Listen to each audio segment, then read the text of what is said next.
Hey everybody, this is Devin Francis, also known as Leonard Meltzner. And I'm trying to position my camera perfectly. And you're watching episode 118 of the Adventures in Odyssey Oddcast. What are we talking about today, Victoria? We are doing the OAC episode of the month for April. Mm-hmm. And which is a perfect testimony.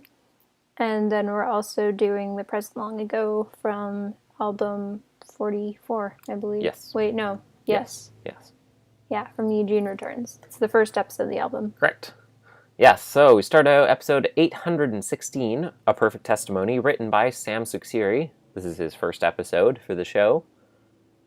So, Bob Smithhauser gave the opening tag, like the AIOC tag. That was weird. Yeah, he's doing the tags now. Yeah, it was the first one that Chris hasn't done. Yeah, and I listened to spoilers this month's episode, the one for May, well. And he also does it. So maybe he does them now. I guess so. Right from the top of the episode, I was like, I already really like this theme, like what a testimony is, what it means, how to write one, are all things that we've never covered before in the show, and I definitely think that's things that they are things kids should get a grasp on. Like already, I'm like, I can very much empathize with Camilla on aspects of feeling like your life isn't exciting or cinematic enough to have anything to share, and you get into this mindset where you either try and overly dramatize the spiritual aspects of things in your life to make them more exciting when they're actually mundane, or you just get autobiographical on a level that's just talking about normal facts and things you've done, and it stops becoming about how God has played into those things. When you're young, it's really hard to figure out how to strike that balance if you haven't had a lot of traumatic life experiences like Rose here, and so it becomes really hard to write your testimony because you're like, I was born in a Christian household and I was a Christian and now I'm here. Do you know what I mean? So, you feel me? This episode, I really loved how we've gotten a theme that they've never done before, because I always love that when it's not like another episode that's like about not lying, and it's like, oh, thanks for the episode about not lying. That's like, what, 72 or something like that episodes we have about that now. Mm-hmm. So this is completely new. And throughout the entire episode, just like listening to it, okay, first off, every single moment I was like, I feel personally attacked while listening to this. And it wasn't just with Camilla, it was also with Buddy. Because when he was like outside taking out the garbage and he's like, there's two like demon hounds over there that are gonna rip me to shreds, I was just like, leave me alone, writers, leave me alone. Because I'm scared of everything. And also this episode made me like Buddy, and it made me really empathize with Buddy. I wouldn't have personally sought out things trying to kill me like he would, but I am irrationally afraid of literally everything, just like he is. And also, the stuff with Camilla, I wouldn't have taken it to the levels that she did. Like, all the things she did, I wouldn't have done stuff like that. But some of the conversations... Well, it sounds like you need a spiritual revival, Victoria. Some of the conversations she had about, like, testimonies being boring if you grew up in a Christian household and you're still a Christian nowadays. I have been part of conversations like that, personally, at, like, youth retreats. Me and my best friend have had conversations with our youth leaders about that, because we're like, our lives are so boring. How are we supposed to help people? I mean, hey, I ran a whole panel on that, remember, 1 year at Awakening, whatever. I don't think I went to that. Yeah, you would have. I did it. I like played clips from Pamela Has a Problem and stuff like that. Like the one that we did in Castlegar for those couple years. I did a panel on that. It was the only one I ever did.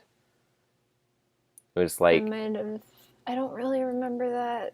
I'm sorry. But the people there said, lots of them, that it was their favorite panel they went to at the convention. So I was like, but I was cringing so hard though when also we know that the baby came, because yeah, they came back. That would get followed up. That was awesome. What? So like the baby is born. Okay, I should explain we didn't give episode summaries. Oh no. What happens in this episode? We're a mess. In this episode, we have two plot lines all over the place. One is Camilla, and she hears a story. She hears a testimony from a girl who was she from a third world country? She was visiting on. She was like missionary kid.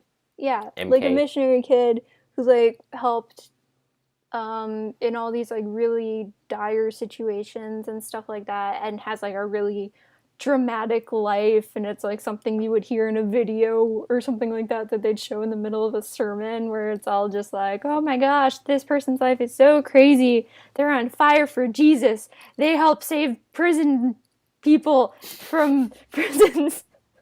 Prison My bad brain's people. not working. Prisoners.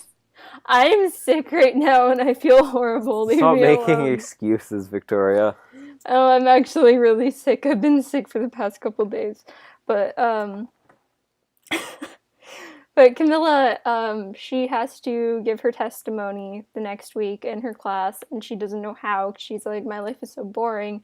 So then she keeps on like trying to do all these like mundane tasks and turning them into miracles when they somehow work out. Like Matthew's playing a Verminoids game. I didn't think we'd get another shout out to Verminoids. Yeah, so it that was still cool. exists. That's still a thing. Yeah. I was like, huh.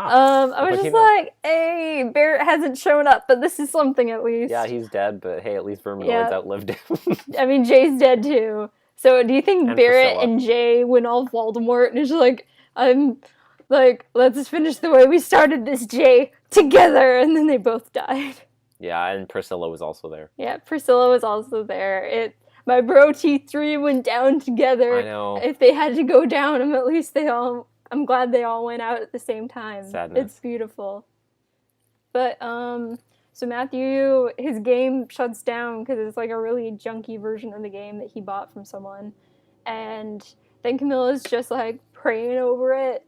And really passively aggressively. I was like, man, nothing really incentivizes a prayer for a miracle like when you simultaneously use it to passive aggressively shade your brother. GG Camilla.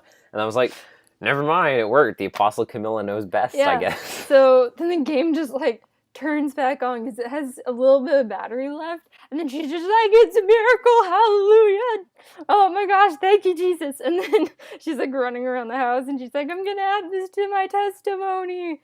And then the lady from Grass is Always Greener, which is one of the normal album. I mean, she wasn't in it, but Scott was. She wasn't in it, but she was mentioned. I think her name's Jocelyn. Jalen.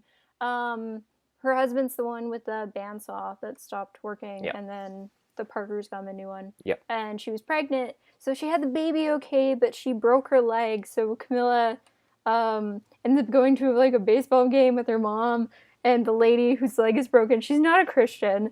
Camilla's just like, I can witness to her. I can add this to my testimony. And so then they're sitting, I was cringing so hard during this entire scene. I was dying. So they're sitting like really close, like behind the pitcher or something like that, in that area. In the handicap seats. Because it's a handicap zone. And then Ava goes off to grab them some hot dogs, and then Camilla's just like, I'm gonna stay back so I can pray over her leg, and her leg will get healed, and your face.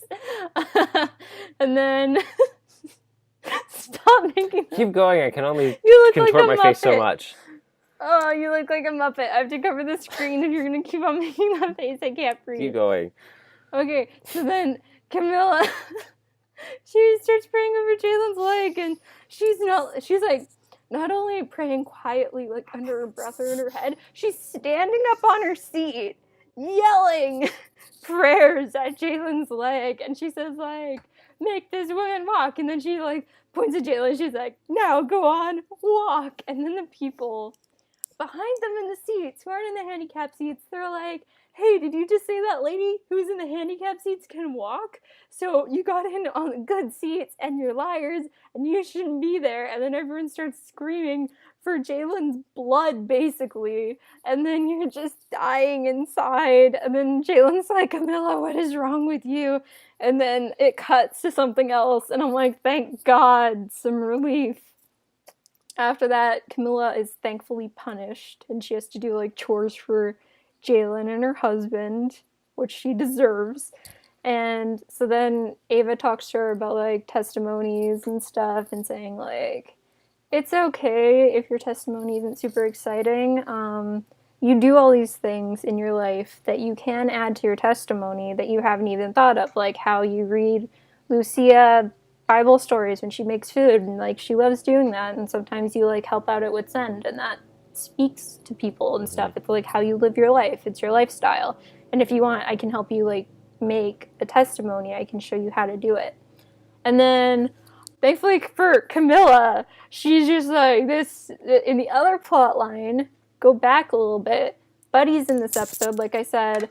This episode made me like Buddy. I actually related to him. Conversely, I didn't understand how Buddy fit into the overall thing of this episode. I didn't really either. I didn't really care for any of his stuff personally, and I thought it was dumb that he got exclusive billing on the episode art when I felt like this episode was really it was more about Camilla. Really more about Camilla. So can you put up the episode art? Yeah. So you see that blonde-haired Princess girl? Valor, Victoria. Yeah, Princess Valor. I saw her, and I'm like, man, this must be an adaptation of Odyssey adaptation of How to Train Your Dragon, because that looks astoundingly like Astrid. Yeah. Design. Here's the side by side. How to Train Your Dragon. Here's them side by side. What do you people think? I just saw like the tiny icon for the episode album before I even like listened to it, and I was like, that looks like Astrid, and I clicked on it. I was like, yep, that's exactly her. Yeah. I mean, Picturing they did talk Astrid's about the body Northlands. and Connie's voice coming out of it was really weird. Yeah. I couldn't visualize that. I had to like change the design of what Astrid looks like, because I'm like, Astrid has her own voice. Normally in the art, when they have like some like parody character or whatever who's being played by one of the regular voice actors, they make the character in the art look like the character who's the normal character for that voice actor. Like in Predicament of Biblical Proportions, they had, the Queen of Hearts looked like Connie. Not Miss Adelaide. Oh, Miss Adelaide. Sorry, I was thinking of In a Kingdom Far Away. Yeah, wasn't Miss Adelaide. It was Miss Adelaide. Oh. Yeah. Okay. Yeah. Connie was the queen in Kingdom Far Away, and it's like they make the characters look like them, or like the Star Trek parody on the cover of 26.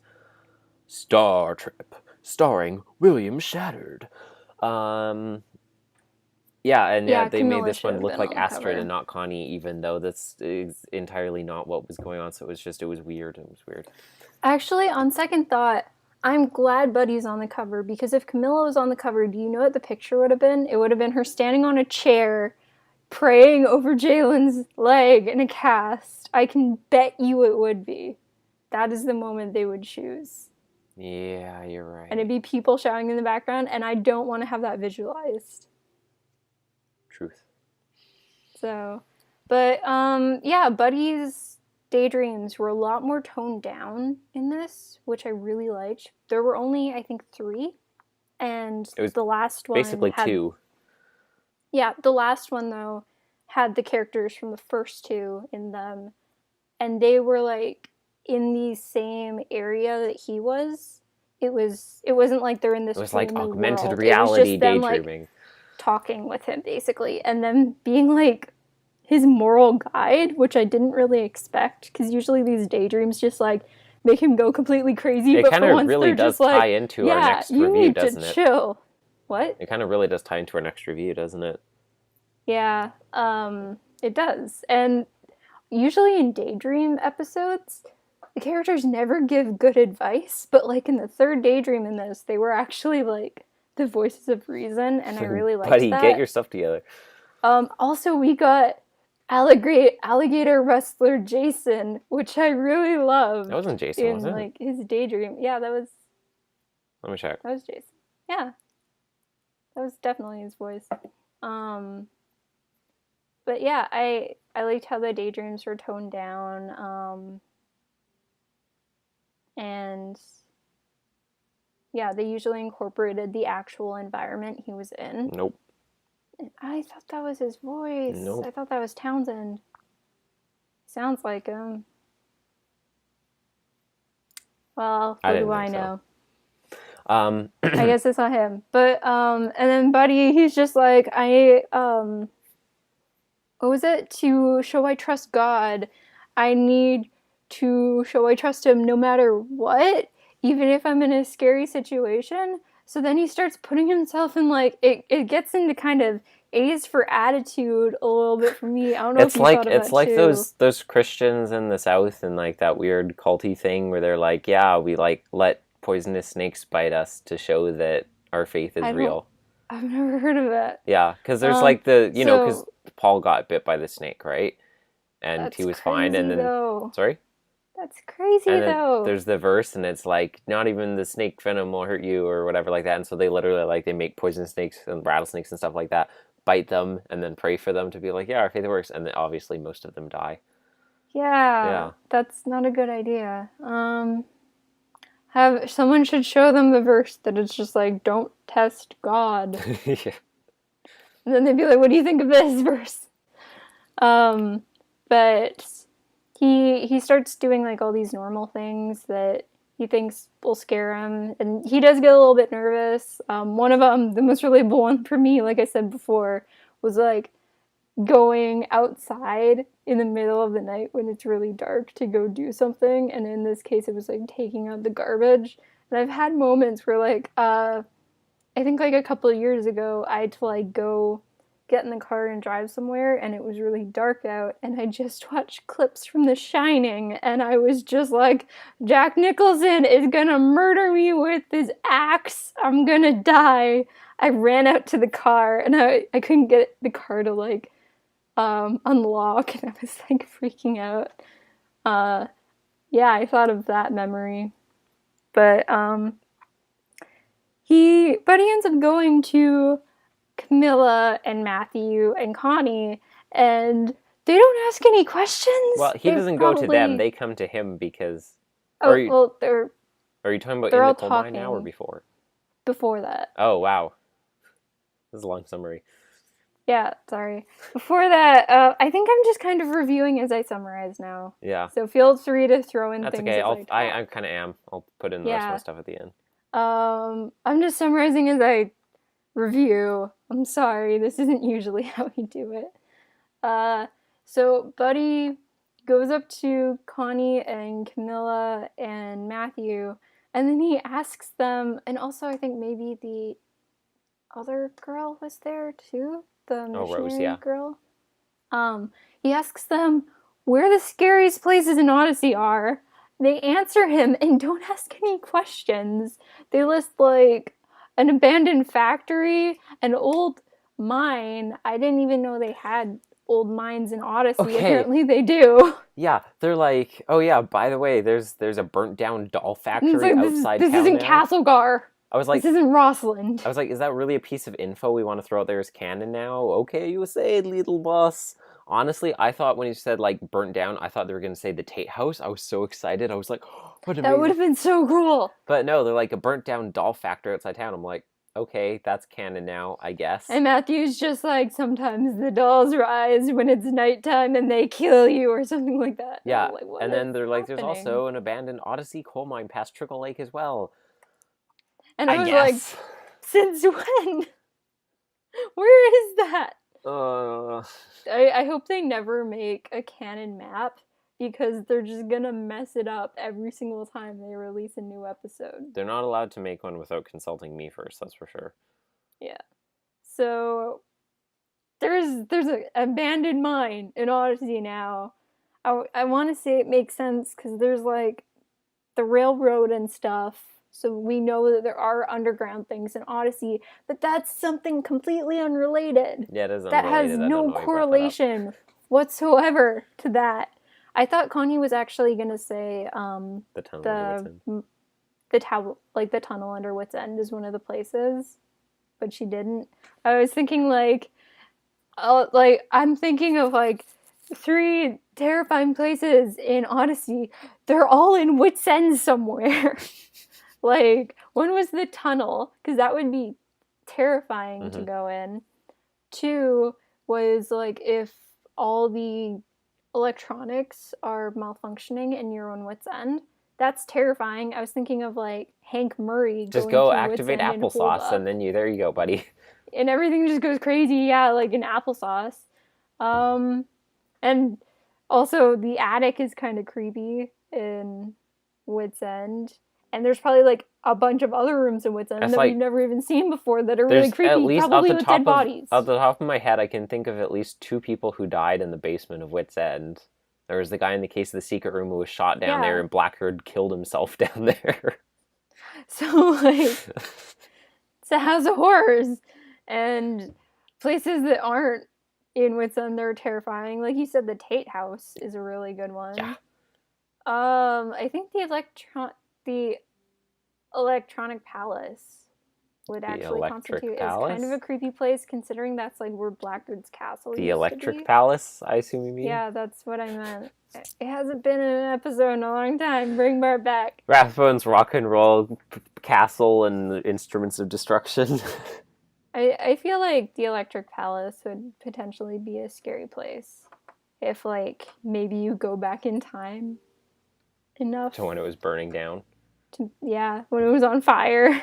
Yeah. That might be a little worrying. Or a tornado was tearing it apart. Anyways, moving on. What are places you can think of that would be scary in Odyssey that were mentioned? Yeah, the Tate House, a fair number of places in Wits End. I think like all of Wits End. Where else? I mean, probably wherever Novacom used to be.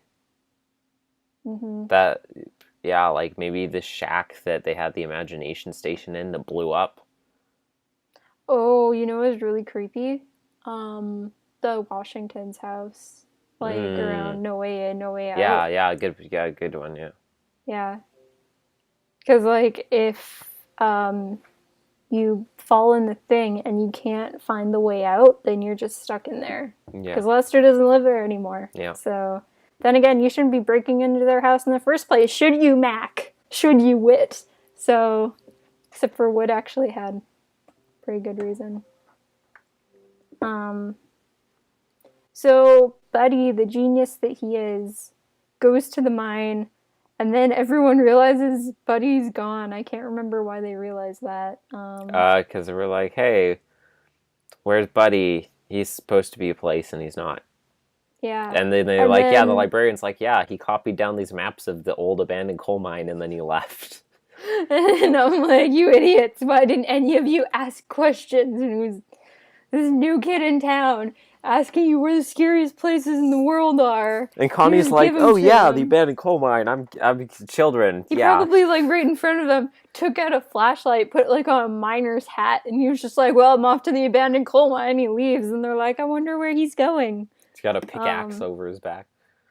So then they, like, get him out of there or something like that. And then Camilla, in her testimony, talks about that. And I'm like, I don't really see that how that has to do with anything at all. If anything, you're one of the reasons he's there in the first place.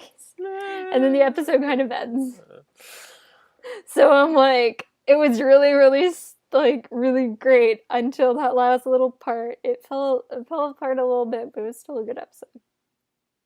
So, from the top of Buddy's storyline, it was, I think, fear that he looked up the definition on his phone. So I'm like, okay, so appleberries brought up for the first time since the GRC. Used.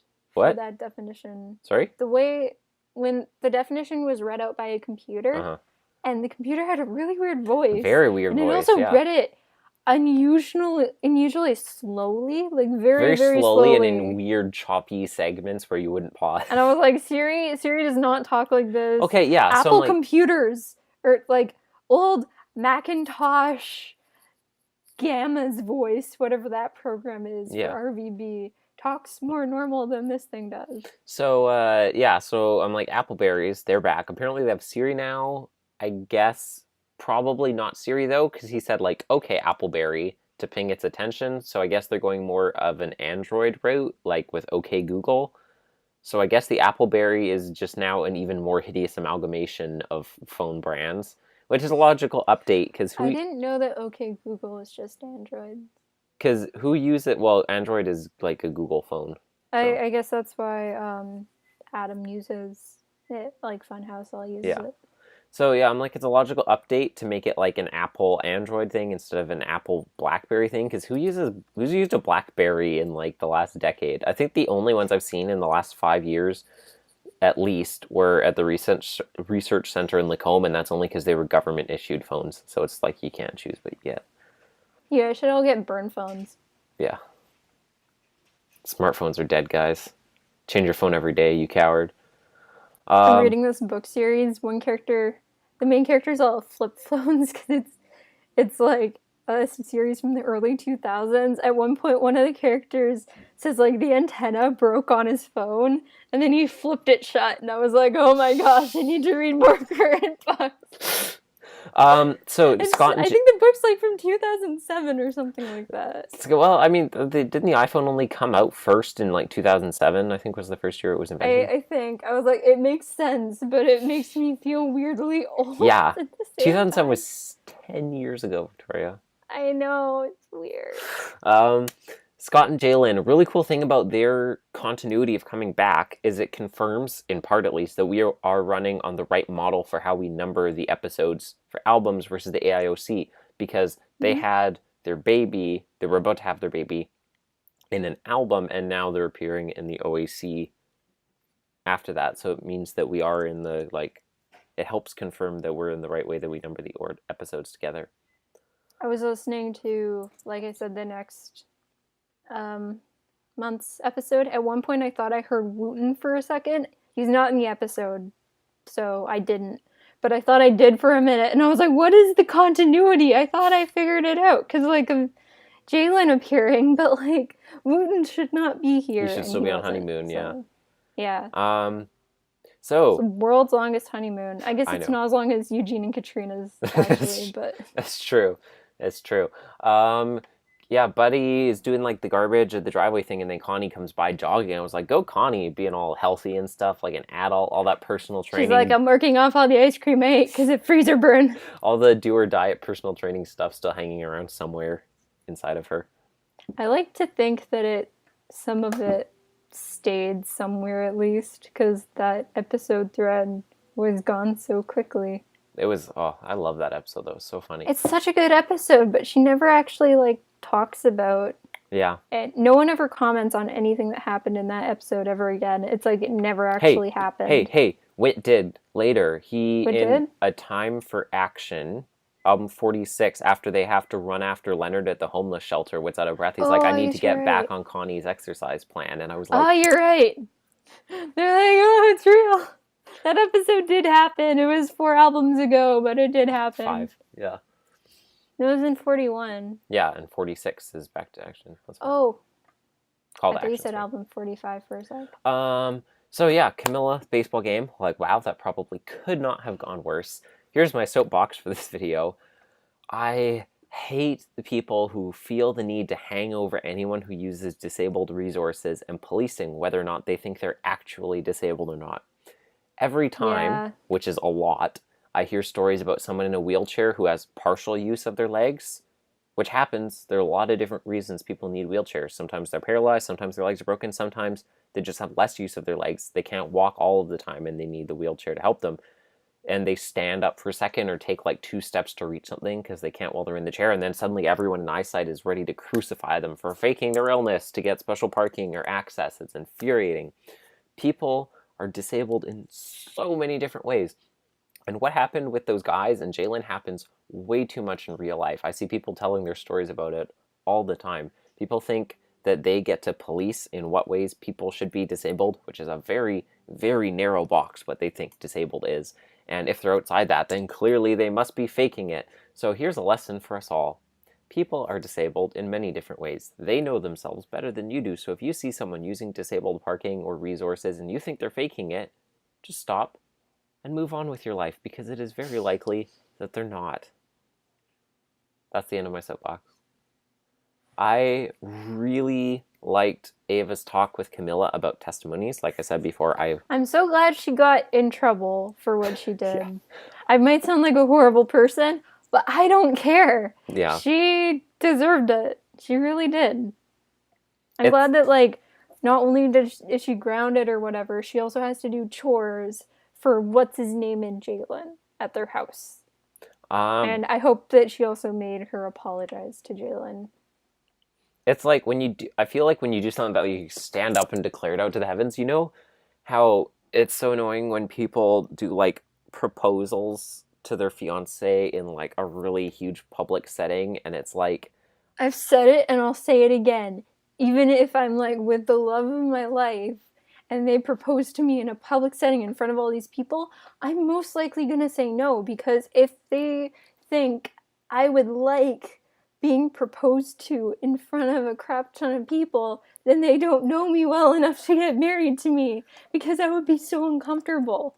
I always feel like So when I see something like I that, there's so much pressure on people yeah, when they're it proposed. It's like there's no way to say no if you're being exactly. proposed into like in front of a bunch of people, It's and like it's so you're horrible. forcing the person to say yes, I'll marry you, because if they say no, then everyone else is going to turn against you, whether or not that's what Yeah, you should have answered or not, because you put this thing in, everyone's like, oh, well, you have to say yes now because you did in front of all these people. So don't. You could be forcing someone to give an answer that they don't want to. And that's basically what Camilla's doing to God here. She's standing up and she's like, I'm asking in front of all these people. So she's like trying to force God into doing it so that there isn't I this awkward moment really where it doesn't happen. And then God's like, don't like it no. when people do what Camilla did in that moment. Know what I mean? Yeah.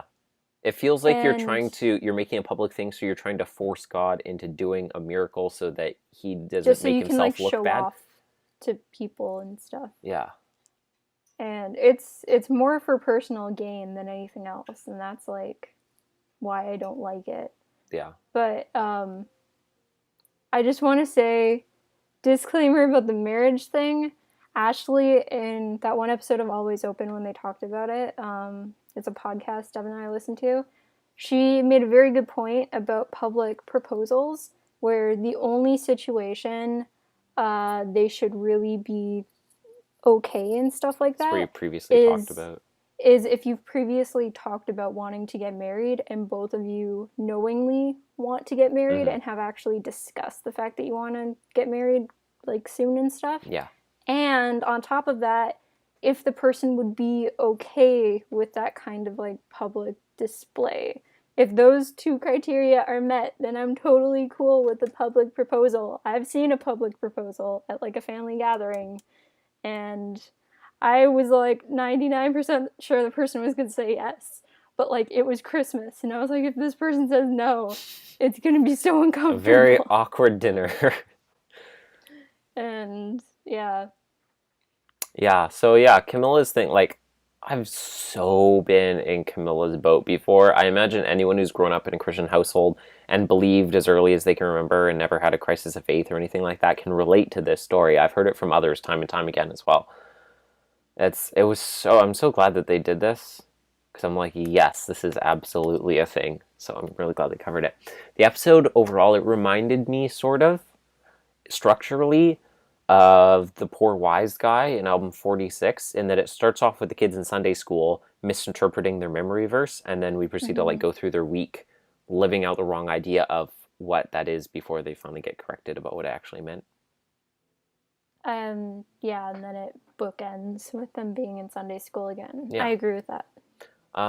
So It web it oh, really sorry. reminded me of Ace for Attitude, though, That's I didn't think of in that, but that's good. Yeah, for buddy Buddy's stuff. storyline, because of like going on the train tracks and stuff like that, and then yeah. I can do it. I can heal. I can heal most any kneel.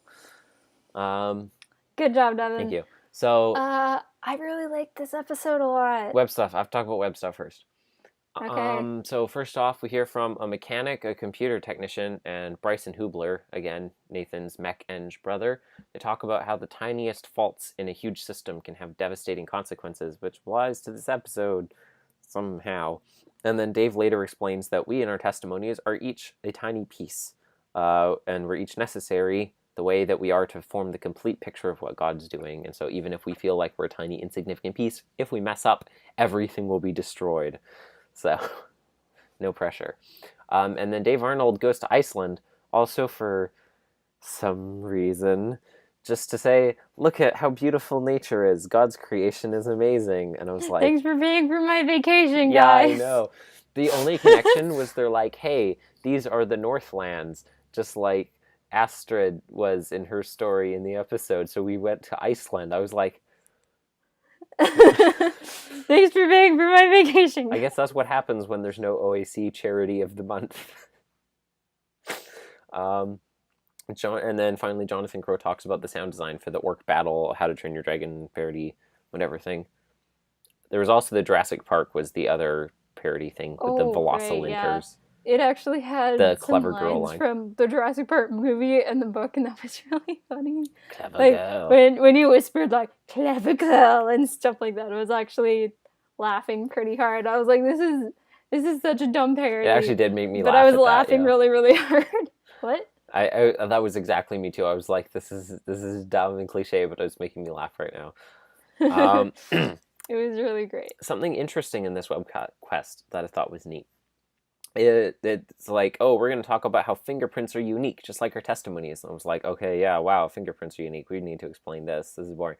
And then they started talking about like the 3 primary archetypes of fingerprints, which are loops, whirls, and arches. And I was like, oh, I can't remember which kind I have. I'm like, that's kind of interesting. I have which a whirl. Which one are you?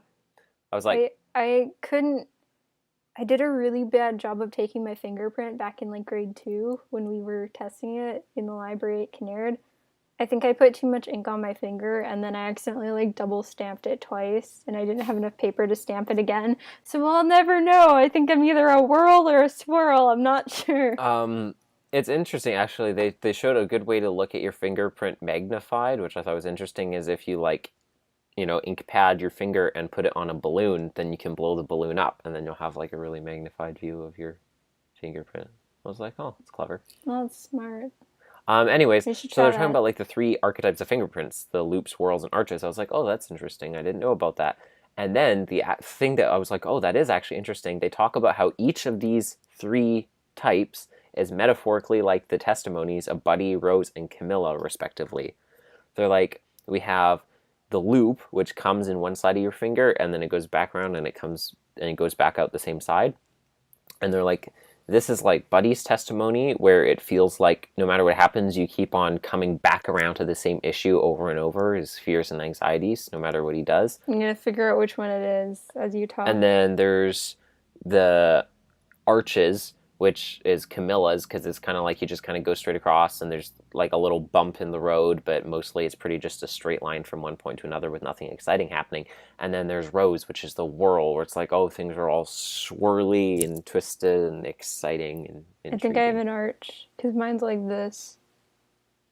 Like, ooh, yeah. And then it goes back around like this. If it goes back around to the same side it started on, that's a loop. Which is the most common type, apparently. Whirls is second most common, and arches is third. I think it's a loop. So it's funny how topical this episode ended up being regarding a conversation I just had 2 days ago at the wedding I was at for some of my friends about seeing like what God is doing through us. We can't see it because it was a wedding with 2 of my friends from our ministry group here, and I talked separately to both of like the leaders for our group at the reception, and I was like, hey, how weird is it to be like, oh, look at our babies, they're getting married to each other now, this is crazy. And Diane was like, she's like, I think the main thing that I'm feeling right now is like, when you do ministry and it's like you see the little changes and ways that things impact people, but it's hard a lot of the time to feel like there's like a really lasting huge change going on. But when you see something like a wedding, which is like a huge, major, life-changing, permanent event, like, it's like, wow, these guys met through UCM and the relationship and all these people they know through UCM, and now they're getting married. And it's like, look at the huge, life-lasting impact that we're having on people's lives. It's like, it's nice to see things like that, and so much of the time it feels like you're not really making this huge difference. And then you see stuff like this, and you're like, wow, like, people's lives are being permanently changed and built based on what God is allowing us to do here. And so that's so cool. And I reciprocated with a similar story, though to a lesser degree. I haven't gotten anyone married yet.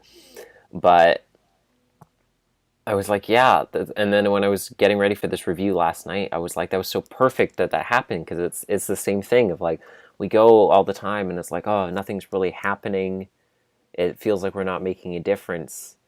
And I've talked about this. We've got that part of the lesson. We've definitely gotten other episodes before, and we've talked about this on the podcast before. It's like my favorite lesson ever that the verse for this episode was, that he began a good work in us, so will be completed and all that. And it also sort of ties into Romans 8:28, which is my favorite verse. And just the idea that no matter what we're doing and it feels like it's not making a difference, God is taking that and he's working around for his good. It feels like your testimony is boring, but there is someone who needs to hear that. That is what God did in your life, and so it is important, and he will work it for good in ways which you may or may not ever see. So it's cool. I've actually found that testimonies where the person's life is just like more unextraordinary, I guess. Boring. I don't really know how to word it. Like more normal, yes, more mundane, I guess. Mediocre, bland. I wouldn't say that. Go on.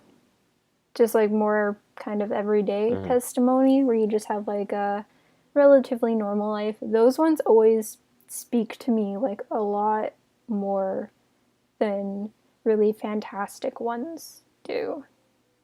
When I say fantastic, I mean in a fantastical sense. You know what you mean. Not that there are better testimonies, but I really liked what Ava said, like, all testimonies are perfect because they're what applies to you or something like that. Yeah. I just really liked that quote. I was just like, aw, this is a good episode title. Yeah. And yeah. That was the trick. A perfect testimony is every testimony. This episode spoke to me so much. This is actually, I think, my favorite OAC episode in a while. Oh, wow. I think it's because I related to it so much. I definitely relate to Camilla's a whole lot. Whereas, like, One More Name, I really liked it, but I couldn't relate to it. Really, there were some things I could relate to, but not as much as this episode. That would make sense, I hope. Yeah. I'm not sneaking refugees places. But you could be. There's a need for that in the world right now. Have you said all your thoughts? I think so. It also reminded me, talking about the wedding in Romans 8:28, something really, it's kind of off topic, but really cute thing at the wedding, at the reception that they had, in addition to having a guest book, they had a brand new Bible and a bunch of like highlighters and pens. And so like each person coming was supposed to like highlight their favorite Bible verse and then sign their name beside it, so that they'd have like a Bible full of highlighted verses from like all the people who came. That's cool. I was like, that's and when Jerk comes, he highlights like 5 pages completely. I was like, that's such a cool idea. I was amazed that Romans 8:28 hadn't already been taken. And then one of Monica's family members highlighted in like Genesis 3 the like, go be fruitful and multiply and fill the earth with your offspring. That's so awkward. I was like, man, why didn't I think of doing like a facetious verse? I should have done that if my verse was already taken, but it wasn't. Anyways, go on. Yeah, I think I'm gonna give this episode, I want to give it something really high, but it does have some things that, like, I know should have marks taken off for it, but I really enjoyed it, though. I'm giving it 4.4 out of 5 because I really like Camilla's storyline. I think it was really solid, extremely relatable. A topic with a general theme we've heard really before, but the testimony angle of it we haven't covered before. And Buddy stuff was pretty like, I didn't really care for any of it. It wasn't as bad as it was in it wasn't too over the top, in my opinion. Like, the thing that I didn't like about Predicament of Biblical Proportions is that it was constantly through the entire episode. Yeah, it was throughout the entire episode. This one was like way episode. Toned back. Buddy's storyline was the B plot, not the A plot, which I thought was really good for his character. Yeah, even though it got the R, which I was like, this is the B plot. Why do you? I don't know. But what also else? The description on the OAC lists Buddy's plot before Camilla's plot too for this episode. And I was weird. Like, everyone's favorite character, Buddy. We gotta give him top billing. Yeah, in the web documentary too, they talked like 5 times about mentioning like, now that everyone like loves Buddy Norman so much, new best character. I was like, Yeah, just right behind Zoe, everyone's favorite best friend. Yeah. But I think I'm gonna give it like a 4.8 or something like that. Yeah. 4.4 is mine. Whereas like Jack and Lawrence and all those guys, name, what's Trent the name? Dwight. Trent, thank you. The one we're I about was to talk talking about Trent earlier today, and he's in their next review. But they all, I think, like their imaginations have gotten like a little out of hand before, but all of their fantasies have always been like somewhat grounded a little bit, at least. And in biblical proportions, buddies did not feel grounded at all. But they were in this episode, so I really liked them. Yeah. It felt like a very Lawrence Hodges-esque. Because I think on the imagination meter, it would be out of the 3 imagination-centered characters we've had, not including Buddy, I think Jack had like the least focus on his, so he also had like the least carried away with his imagination, because whenever he pointed things out, like it was usually just in his head and not, he didn't usually verbalize everything that happened, and every single time he did, they were actually real things that were happening and real problems. So Jack would be at the bottom, and then I think Lawrence would be in the middle, because he also had like a pretty even share of... Really, I would have put Lawrence at the top. It depends. After, it depends what episode it is. After Terror from the Skies and Wonderworld, between those two, I'd put him yeah, I guess that's true. I think that like it depends on how old Lawrence is in the episode. Because in the earlier episodes, like Wonderworld, he was way more carried away. But in some of the later ones, like around Aloha Oi and stuff like that, he still has that really strong imagination.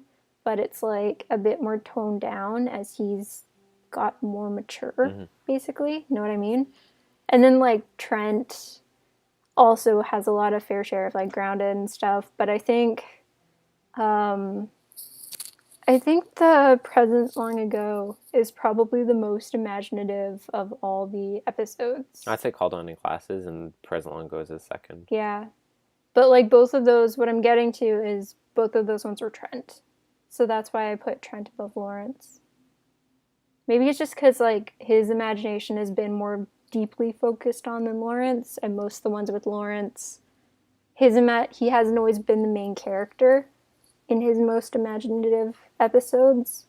Like in The Boy Who Cried Destructo, he wasn't the main focus.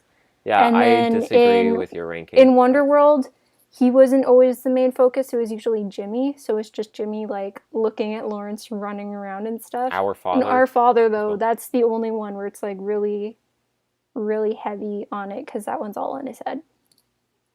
With, like, destroying the flower pots and saving the president and stuff. That's why my argument for Trent being the most imaginative one, verbally, at least, that's showcased to us.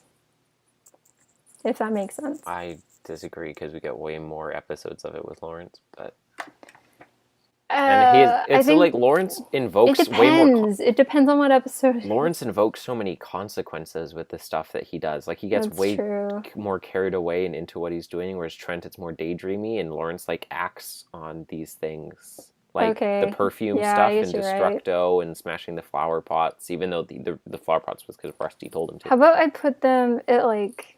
It depends. Different but equal depending on the way you're looking at it. Yeah. It depends on what episodes you're looking at and how old they are in the different episodes. Anyways, so that's the end of this episode, right? You didn't have anything We kind of transitioned into our next review, so we might as well just keep on talking about the next episode right now. On the same video, you mean? Yeah. Okay, I guess. Yeah, why not? There's no point in cutting. I suppose so. So, episode 560... The Present Long Ago, written by Bob Hoose. Hoose. What happens in this episode, Dre? So the framing device for this one is we get a... What? Uniquely. Yeah. I kind of wish we had more episodes that were framed a little bit like this. I always think of like very 60s styled visions of what people had for the future in the beginning of this episode. Like really poorly done future outfits and effects. Because that's just like what I visualize. Know what I mean? Yeah, the Like computer. I'm thinking like something kind of like what's the show with Doctor Will Who. Robinson? Sorry? What's the show with Will Robinson? Is Lost in Space? I think that's like the one with the really, really horribly done effects, very, very aged I effects. don't know. It's the one with the robot, and he goes like "Danger, danger, Will Robinson" Ah. and stuff like that. Um, Um, yeah, I love the awkward pauses that the computer gives in between every like three-ish words, where it just makes generic computer sounds while it processes. Like, I guess like this is clearly not how computers work now, let alone 60 years from now, which is when this episode's I supposed to think they take knew place. that when they made it, I though. know. I'm Like like I think they did it this on episode came out in purpose. 2004, so I assume this was a purely aesthetic choice at the cost of believable technological advancement. Of every show I've ever seen Mm-hmm. that's covered a time period, um, which is It's at so retro. uh, It's so dated, and it's not even an old of episode. every show I've ever seen that's covered a time period, which is at all in the future from when it was made, I think the thing that did it the best by a mile was season Back to 7 the of Parks and Future. Rec. It was Oh, only a time jump of a few years into the future, but I think it might have actually been 2017 that it takes place in. But they didn't do like anything crazy with it, either in like forward advancements or like dystopian wise. They gave them like just slightly advanced tech, but not very much. Enough you noticed it, but like it was very all reasonable. They didn't do anything like this crazy new thing. Like it was all along the lines that personal tech had gone over the last decade. It was all very believable. Most of the future jokes were actually about like media related things, like jokes about how Disney had crossed over Star Wars with their acquisition of Game of Thrones, or how the Bourne series had been rebooted starring Kevin James. I think the best joke was they about should have had a joke about like Spider-Man being rebooted for like the the ninth 14th time, time or yeah. something like I that. think the best joke in the season regarding the future stuff was about how the company had like sneaked their dastardly contract changes past Ben's nose by passing the amendment on December 16th, 2015, so that he'd be distracted by the premiere of Star Wars Episode 8. Because that was genius, because that was like just it was like just after we'd learned what the release date would be for Episode 8, and like, when did they make this change? It was like 2 years ago, December 2015, 16th. He was like, oh, The Force Awakens. That's how they did it. I was distracted by Star Wars. I was like, clever. So yeah. You mean episode 7? Oh yeah, 7. Sorry. You kept on saying episode 8, and then you said Force Awakens. And... You know what I mean. No, I didn't. I was thinking, what day does episode 8 come out? It just says this Christmas in the trailers. I really want to know what day it I comes don't out know. on. I want to see it in IMAX. What happens in the episode, Victoria? So like I was saying, they have this framing device where it's this elderly lady in the future talking to her grandchild who is being bullied, and he's asking for some advice, and I believe we don't know who the lady is until the end of the episode. Technically, we don't, but it's like, who could it be? Well, the first time I listened to this episode, because I was pretty young, I didn't know who she was. Yeah. I don't I know if couldn't you figure out what did. was going on. This was another one of those ones driving back from Kelowna when I bought this album with Dad. Like I was talking about. Oh yeah, this was one of the first albums we listened to, so we're like, what's happening? Yeah, I was like, I can't. It jumps to the future in album 44. Everything since then is in the future. Yeah. So she's telling him this story about not being scared to do things and just like being brave and stuff. Relying on And so God it goes, instead of TV characters. rolls into the opening theme and stuff like that. And then it's Trent, and he's trying to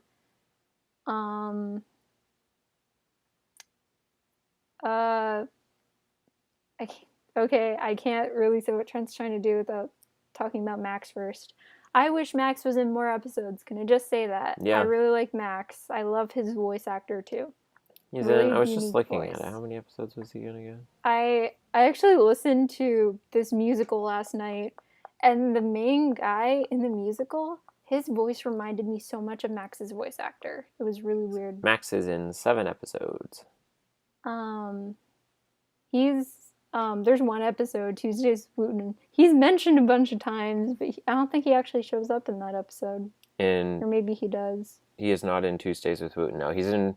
Yeah, he's in 7 episodes, he's in though. some Grady episodes. Which is more than I thought. Yeah, he was in, like, Father Like Wooten, which is the Grady episode. So Max, we find out Max has a crush on someone, and then he's trying to get Trent to... Well, Trent finds out that Max has a crush on someone. No. Or, wait, you summarize.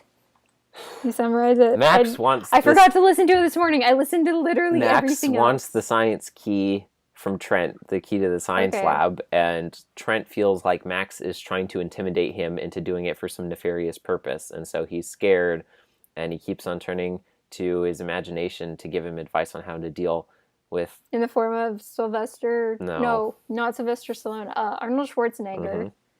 And Bill Cosby? I'm assuming this is before the scandal. This is well before. The scandal only happened like a year or two ago. Oh, I didn't know that. Yeah. I thought it was way before. No, it was literally like at most 2 years ago. I'm not sure who the other... Detective Columbo. Oh. Is that supposed to be a... It was a TV show. Oh, okay. That explains why I don't know it. More on that later. Wait, is that like... What's the name of the character by Agatha Christie? I don't know. I'm assuming it's not that guy. Probably I think he's French. Oh, you mean, I know who you're talking about.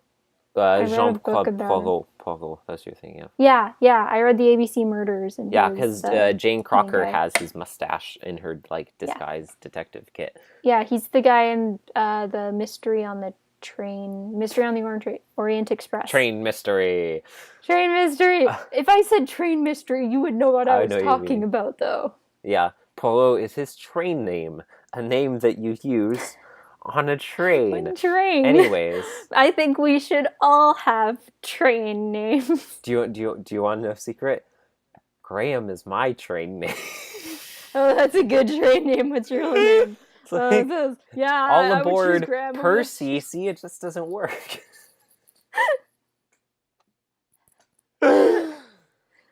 Oh, it's such a good show. Oh dear. So Trent turns to all of these characters for advice. They're absolutely no help. And then finally he confronts Max, and he finds out Max is not doing anything nefarious. Rather, he has a crush on Mandy and wants to get into the science lab to leave her a secret giant papier-mâché Valentine's heart. And so Trent's like, I'll do it for you. I'll be the perfect wink man to help you hook up with Mandy. Wig. And then Trent goes and marries Mandy. Worst 0 out of 10 worst wingman ever. He's wit. He's wit when it comes to Jack and Jenny. Yep. So Trent, Mr. He Steal wasn't Your Girl. supposed to be seen by Mandy. He put the Valentine on Mandy's desk, and Mandy actually came into the science room early that morning because she's Mandy and she likes science. And so then she's like, Trent, what are you doing with that papier-mâché heart? And he's like, it's a ha. And he laughs awkwardly. And then it cuts back to the future, and then the kid was just like, but Grandma, how do you know all this stuff? And she's like, I'm Mandy. And I'm like, kid, how do you not know your grandma's name? And the kid's like, I always just call you Grandma. I didn't know you had a real name. And I was like, what? Where did this child come from? Well, let me tell you, Victoria, I know precisely where it came from. No, shut up. So yeah, it's really interesting that we've only had this one episode that takes place in not just the close future, but they say almost 60 years in the future from the present. There's a pretty interesting thing because it's the only time the show has hard confirmed future events in canon, which is a very significant thing. It makes sense why they don't want to do it a lot, because it's like, hey, then that starts limiting what we can do with characters in the future. We can't let the world explode. Exactly. I was like, well, the world can't end now because we know it. Yeah, push the red button. Didn't blow up the world. I guess it just blew up both ends. But yeah.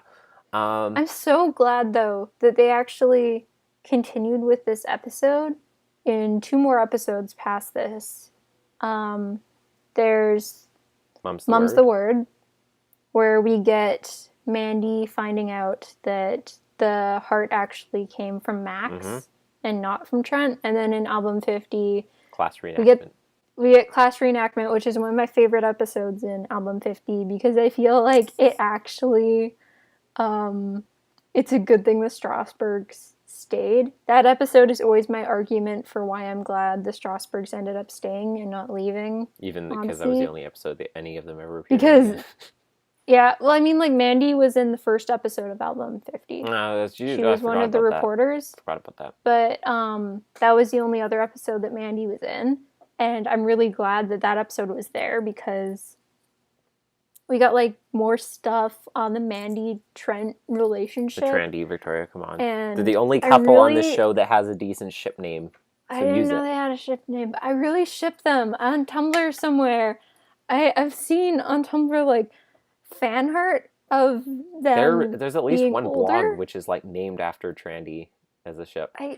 I'm not good with Tumblr stuff on Odyssey. The last time I went on Tumblr to look at Odyssey stuff, I got spoiled about this month's OAC episode. That's how it happened. So I haven't looked at any Odyssey stuff on Tumblr ever since then because I really don't want to get spoiled about anything else. Oopsie-daisy. Because, like, I didn't get to have a really, like, surprise reaction to this month's episode because I knew it was going to happen. And it would have been surprising. Oh, boy. It would have been really surprising. I didn't get that. It made me sad. Yeah, But, yeah. Trent and Mandy, I ship them so hard. They're so cute. They're one of my favorite couples in the show. And I always, like, I still really want them to return in one episode and just, like, be a couple and be cute for an episode and then just, like, go back to where they came from and make some beautiful children so they can have children so that kid who doesn't know Mandy's name can appear in the present long ago. Trandy's grandson sounds so much like a combo of both of them, but younger. It is wild. It's like, wow, this kid sounds so much like Mandy. This kid also sounds so much like Trent. It's like, how did they find this kid? They're like, why couldn't it have been this easy for finding a voice I know. actor? It's kind of like the kid they have playing Will and Elizabeth's son in the new Pirates of the Caribbean movie. Yeah. And I don't know if I've described to you how I think that guy looks yet, but the way I'm describing it to people is it looks like someone, I'm not convinced that that actor is actually a real person because of how eerily they look like a combination of Keira Knightley and Orlando Bloom's faces. The kid's actually entirely CGI. I've actually said to people, like, I think it's someone who just, like, looks completely different. It's actually just Alan Tudyk in a green. They took, like, Mom made a joke about that. But I said it looks like someone took one of those baby maker things. They take your face and they merge it, and they did it with Keira Knightley and Orlando Bloom, and then they CGI'd it on someone's face. And I said, like, I'm not completely sure that's a real person. That's fair. It is scary. So, Max's crush on Mandy, do you think it was at all prompted by the events of Teacher's Pest? Because I'll bet you. Oh, definitely. I've always thought it was. That it was, yeah. Why? Because at the end of the episode, he's just like, I didn't know you were so cool, Mandy. And I'm like, that's when the crush started. Yeah. I remember the first time I listened to Teacher's Pest, I was just like, oh, this is why he likes her Present Long Ago. I get it now. Okay, Present Long Ago is hands down one of the cleverest episode titles in all of Adventures in Odyssey. It is. It took me I don't think I got it until you. It took me a long time to get it because it's like the present long ago because it's in the future and we're talking about the present from the perspective of it being long ago, but it's also talking about a gift present being given a long time ago, which is the Valentine's heart. I hope that there was at least one person who's watching this right now just went, oh! Yeah. We can only hope.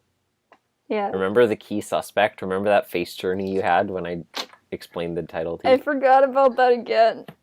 The key suspect, Victoria. The key suspect. I don't think anything will ever beat, as far as clever episode titles go, Sunset Bowl of Water. Whenever I write names for something, I always try and give it a double meaning. Mm-hmm. There's, in my story, there was one chapter. I accidentally, unfortunately, had to split it in, its chapter had a double meaning, and I was really happy with the chapter title, but I accidentally had to, unfortunately, split it into 2 sections and then stick another chapter in between. So I was like, the double meaning doesn't work as well, which was really unfortunate, but I needed the chapter in between it. Because, like, the first section was M dreaming, and he looks in the reflection of the mirror, and then he sees, like, Onyx and stuff, and then the second part was, I had to do, like, a little interlude with Darius and Onyx in the chapter in the middle. Second part was M reflecting on everything that's happened to him ever since he left where he lived. And the chapter was called Reflecting, or Reflection, or something like that. You don't have to explain the whole thing. So it was like reflection in the mirror and self-reflection, and I'm like, why did I have to do this? Victoria, please explain to me why on earth Max keeps on telling Trent to be careful. Because he clearly was not... Okay. He was not trying to threaten him, right? But... Devin, you ignorant blank. You did not, unfortunately, know this because the episodes are only audio. But, fun fact, Trent's shoelaces were untied for the entirety of this. So he was telling Trent to tie his shoelaces, and Trent just never noticed. So he was just like, hey, be careful. He was trying to help him out, but Trent never noticed because he was too busy daydreaming. So... That's not where I thought you were going with. Yeah, it's like, Max clearly wasn't trying to actually threaten Trent, we learn, but be careful, that's not really one of those phrases that is like, oh, it's a phrase where people could construe it as a threat, but it's also conceivably a normal thing to say to someone, because it's not. That's not a thing you say to someone unless they're about to go juggle fire batons or go skydiving or drop the One Ring into Mount Doom. So why does he say... I think he was worried that, for a more serious answer, although my other answer was quite serious. It makes the most sense, unfortunately. Untied shoelaces are nothing to laugh at. I think that Max was a little bit worried because he knows how smart Trent is. That if Trent... that maybe... Trent might have suspected Max's crush on Mandy, because as previously established in past episodes, Max and Mandy aren't that close, whereas Trent and Mandy are really good friends. And so, like, Trent actually interacting with Max might be worried that Trent figured it out or something like that.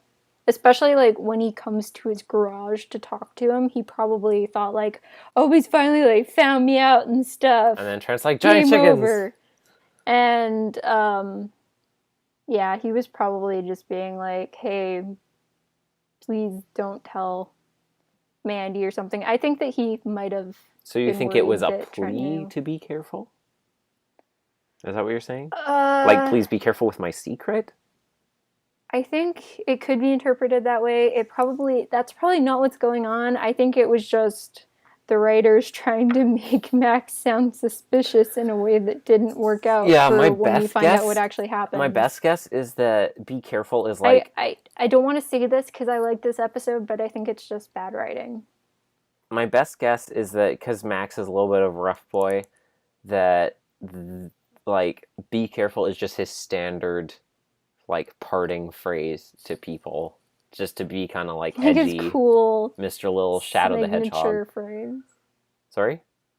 Like his cool signature phrase when he signs off. Exactly, and he just says that to everyone.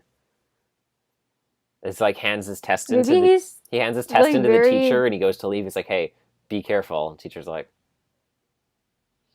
maybe he's very health conscious. Maybe he thinks that maybe he has like anxiety or something like that, and he worries about everyone possibly dying all the time. So he's like, hey, be careful, I care about you, don't die. That's what I'm saying. I'm like, that's not one of these phrases where it's like, oh, you could conceivably say that in normal circumstances, but could also construe it as a threat. Wink. I dare someone who's arguing against this being something that works out in normal circumstances, I dare you to go a day where you interact with a lot of different people and then end every conversation with them with the words, be careful. And try and make then it if they not ask you, be careful sound about like a what, threat. you just walk away. You don't answer. That's exactly what I was going to say. You write us back. You say how well that goes for you.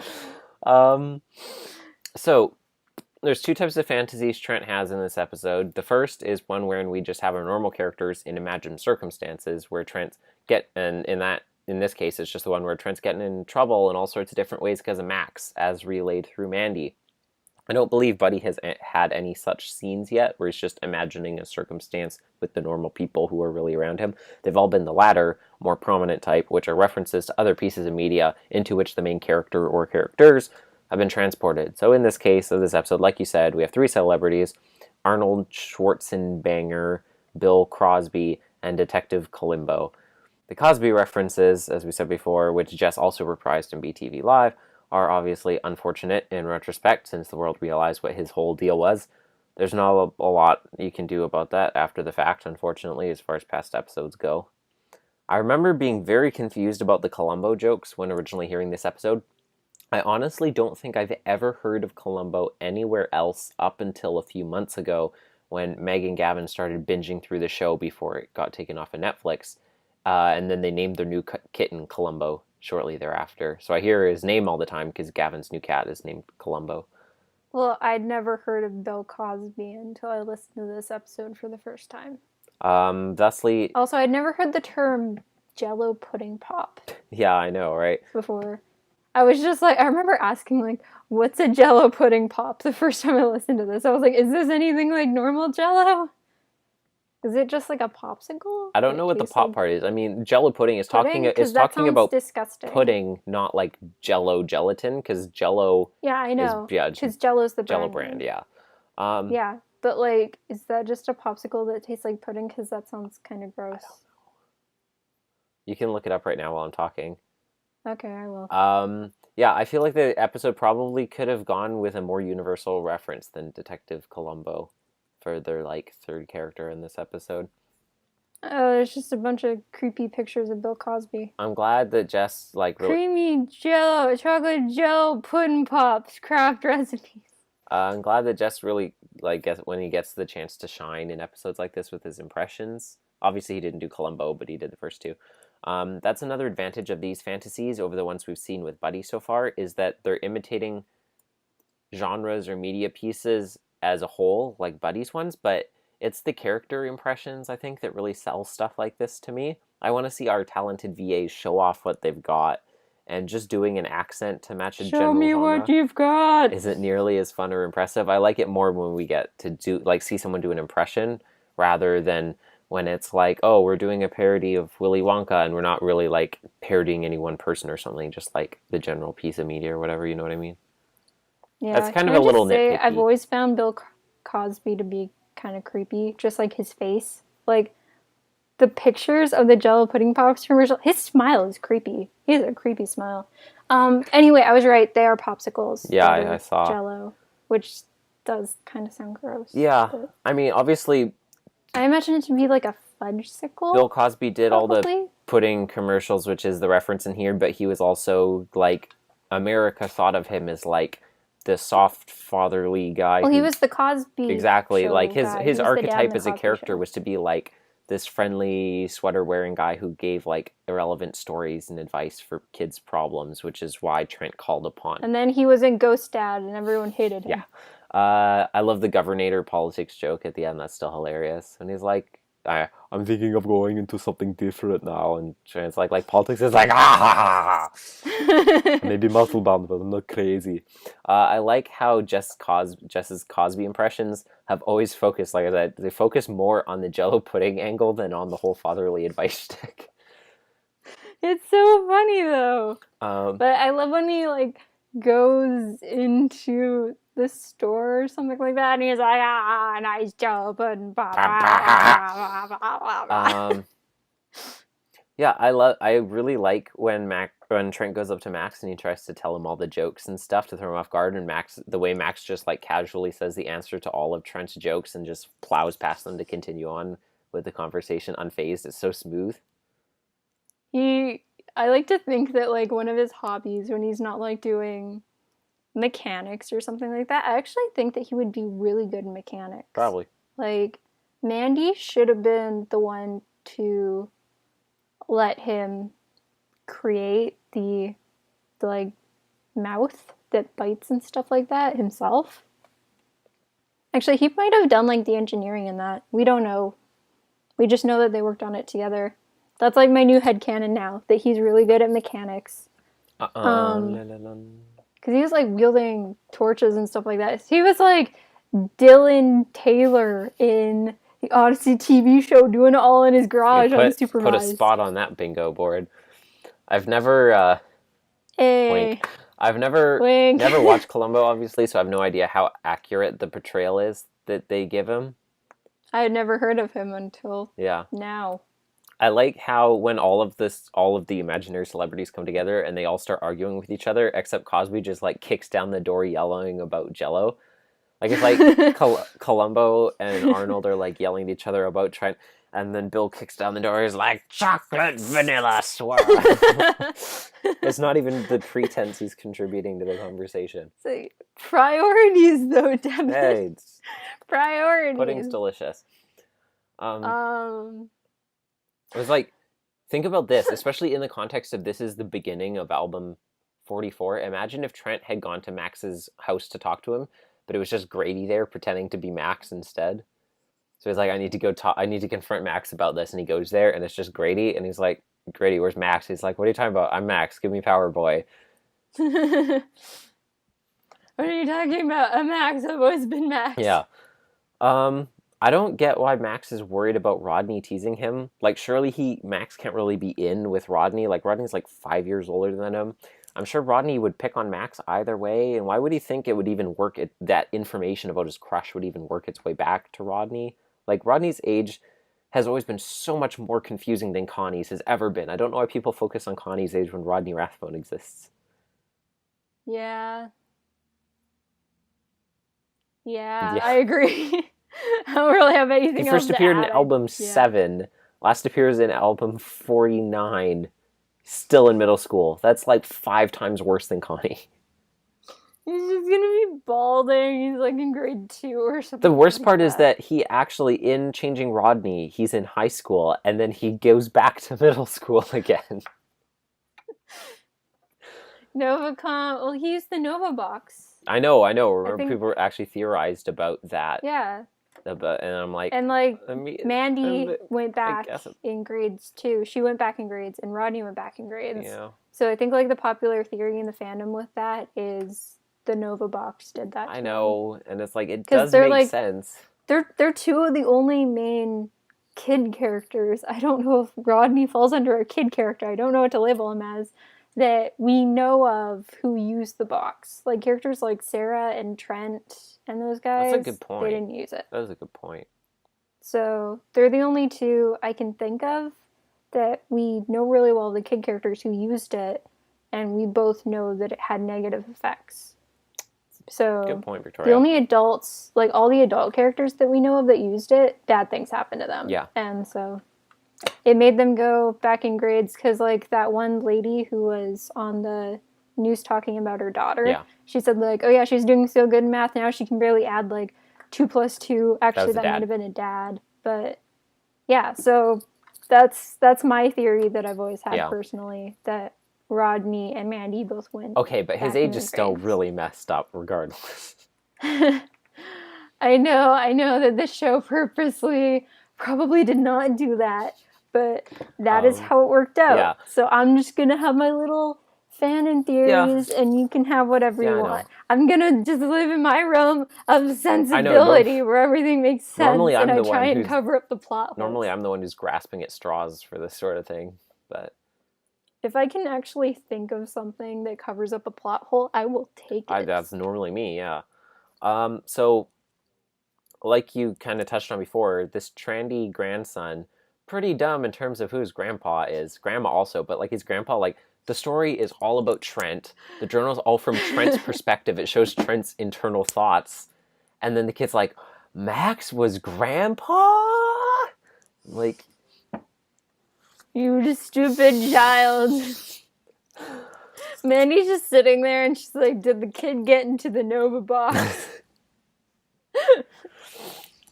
And then there's one thing from the official guide about it. I'll read that quickly. Behind the scenes, after the sex app. What? Behind the scenes, after the success of Called On in Class, album 42, where we delved into character Trent DeWhite's imaginary past, we thought, why not look to his future?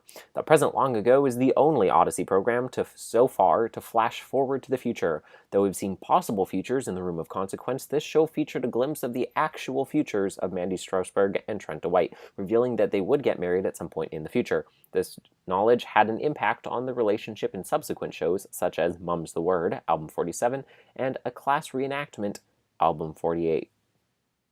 I love how album 50. I kind of like in relationships. I can either like it or not like it. Depends on how it's handled. Where you know for sure two characters are going to end up together because you've seen glimpses of the future. Or if it's you the know good that they're soil, going to be endgame. then you just know. Also, what? If it's the good soil, you also just know Yeah. they're going to end up together. But like you know without a doubt because you've been shown things of them being together in the future in other episodes, and you know that that future is not going to change no matter what. Like in this episode. Yeah. And then you kind of like analyze all their interactions differently after that. And then in episodes where they have like their little struggles and stuff like that in like Mum's the Word and A Class Reenactment, you're like, oh, it's unfortunate that they're having like all these hardships with the relationship, but on the bright side, we know that they're going to be together and we know that they're going to be like a strong couple when they're together, and that's really nice to think about. I like it the way the show handled this, probably because there aren't a bunch of episodes like given that focus on their relationship between this one and like from this one then on. Like we only really get the two that actually talk about them romantically. And whereas if it were like a different show, like probably a TV show or something like that, it might do like this entire season and 5 other seasons, I don't know, like, and a half long arc. Just like, I'm looking at you, Office, just like drawing out their relationship when we know they're going to get together for sure. And then it's just teasing it all the time. What? Called slow burn. No, that's too slow. There's a difference between slow burn and an unlit candle, Devin. Like, people need to know the differences. That's gonna be on my tombstone. That quote. Yeah, I'm proud of that. I'm gonna quote. just cover your headstone in candles then. I like slow burn relationships. Oh, so do I. I think that like they're my favorite, honestly. I mean, I like it once you get to the burn, you know? It's like agonizing till you get there and it's like, oh, it's all worth it. Oh. It's really satisfying if it's done well, but if it just like draws it on for what feels like eternity, then it just gets annoying. Like, that's why I stopped watching The Office, because Pam and Jim were driving me insane, and I was only on season 2. Like, what is this? And then I've read like book series where characters are together for like 2 or 3 books, and then they finally end up together for like the last book, and it's just like this. And it can't drag on for too long, and that's why Odyssey did a really good job, because it only gave the 2 episodes, and in my opinion, they were both really, really strong episodes. Like, I think we've already reviewed Mum's the Word. Yeah. I think so. Yeah. I will check. I really love that episode. And like I said before, Class Reenactment is, besides the Imagination Station Revisited, it's my favorite episode. It does not look like we have. What? I thought we had. It's not in my reviewed playlist in iTunes. Well, anyway, I really love this episode. Do you have any last things you want to say about it before we... No, I'm just remembering that we haven't decided what we're doing next time yet. Oh, well then. Give your rating. I I guess it's not a review next time, is it? Sorry? It's not a review. No. The episode after this. Is it a freebie? Yeah, well, I mean, not like a freebie review, but just like it's an off episode. No, I mean like a freebie episode. Yes. I'll think while you rate. Okay, I have a couple ideas. Type the ideas to me. No, I have to think about my final thoughts. We could always just leave it ambiguous and then put it down. You can do that. We've done that before and just be like, look in the description, it'll say down there. Ooh, mystery. Yeah, let's just do that. Yeah, so next time's a mystery. This time, though, the history of their relationship. This is a really good episode.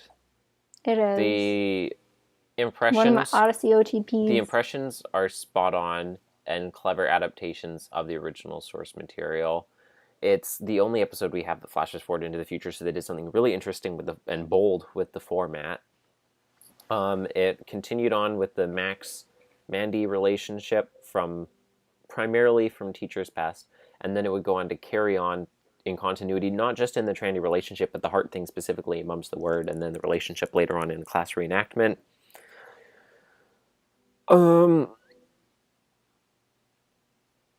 Yeah. It also has good characterization. Yeah. This is like a character study episode for them. It's a good episode. It's really funny. I'm going to give it 4.5. It's a really funny episode. I think I'm going to give it the same thing. This episode's just like really, really good. And I really love Trent and I really love Mandy. They're two of my favorite of all the kid characters in all of Odyssey. And Max is really great too. I wish he was in more episodes because I think he goes on the scale of really unique kid characters in Odyssey. I think he could go in the little group that's like the most unique kid characters because he's not like a bad guy or anything like that. And he's also not like always really pure-hearted either. I really like the description of him as a supplier kind of thing. I'm like, I feel like it's a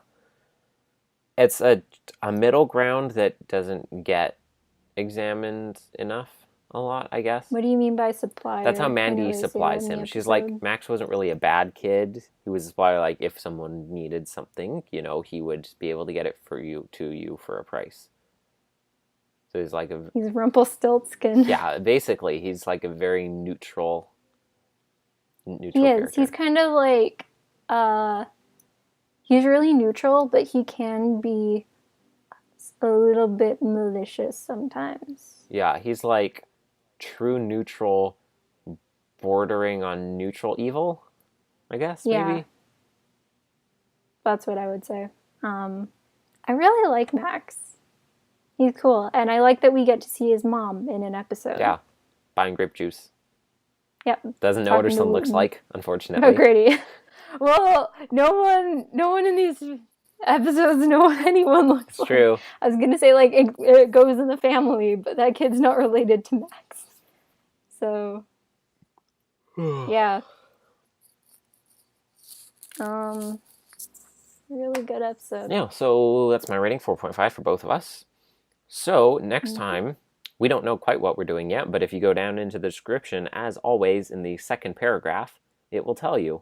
Also, if it's on Facebook, it'll also be in the blurb above the video if you're on our Facebook page, which is where we post updates and videos and other things. And so, as much as we hate promoting ourselves on platforms, and I copy and paste all of these links every time that we don't use, do we even have, I think we actually do have a Twitter for this podcast, yeah.